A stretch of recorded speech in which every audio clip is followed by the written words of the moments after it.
Okay, today we're here to show you the Suhner WS Injector. There's two models in the WS range. There's the WS10 and the WS20, and that simply illustrates the number of needles in the machine. Both models are the same size, same conveyor size, height. The specs of the machine is all the same except just has a double row of needles, and I'll show you more. Come over. In the machine you've got the entry side, so the product comes in here. You load on the chute and it goes in that way. That is removed very simply like this. And then we've got the top half, which I'll remove so you can see inside the machine. That slides back like so, and we'll take it off for the purpose of the video. And now this is the inside of the machine, so the product comes through on the conveyor this way here. The head goes up and down, and we've got the blocks that are independently sprung to the needles, as you can see by lifting that up and down like so. And the way that comes in is a very important part. They press on the product and hold the product firm, and then the needles will travel all the way down just off the conveyor and back up again.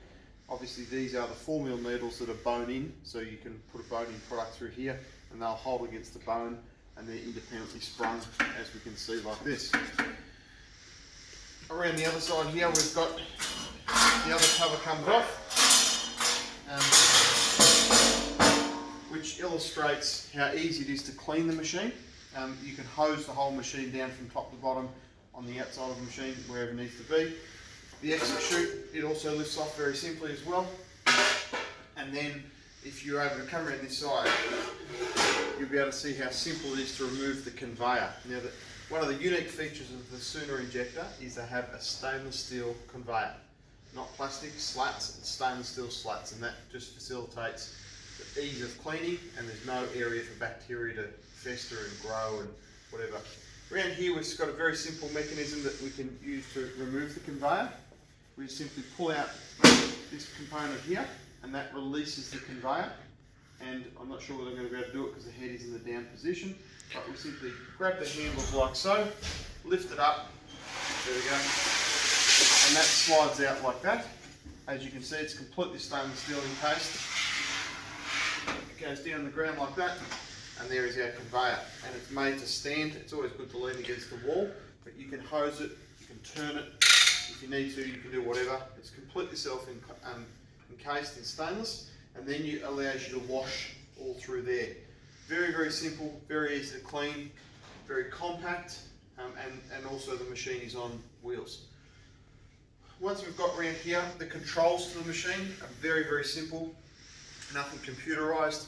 We've got our simple on-off button and our pressure gauge, and we simply adjust the pressure by turning this knob.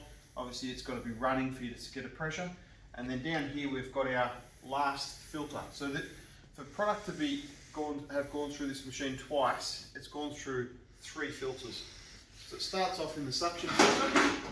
So you put this in your product, and you've got your tub under there like that. It gets sucked inside the machine into the pump, through the pump housing, through the valve, through the fine filter, and which is the last point of call before the needles, and that is very simple like that.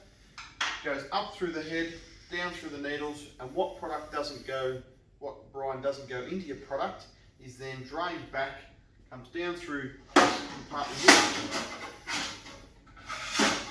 And here we have our last line of filters, and there's the coarse filter and then the fine filter, and then the product falls back into the container and is recirculated again.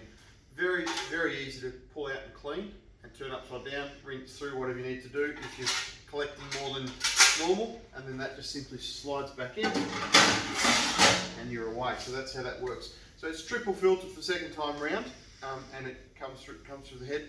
Now what I want to show you is how simple it is to pull a needle out. Needles can break, they're exposed to bone and they can break. It's not often, but you do normally get some spare needles, and it's something you need to always keep in stock because it can happen.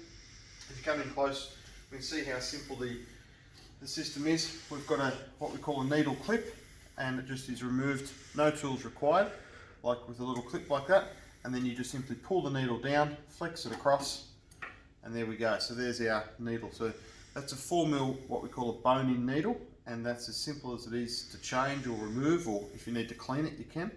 And to replace it, you just put in the new one, poke it back down, lift it up, there's your clip, and you just quite simply poke the clip in like that, and there we go. It takes about 30 seconds to change the needle, and then as I said, this is the WS10, so this has got one single row of 10 needles. The WS20 just simply has another row of needles, and you can see by the blocks it's got the holes to do so.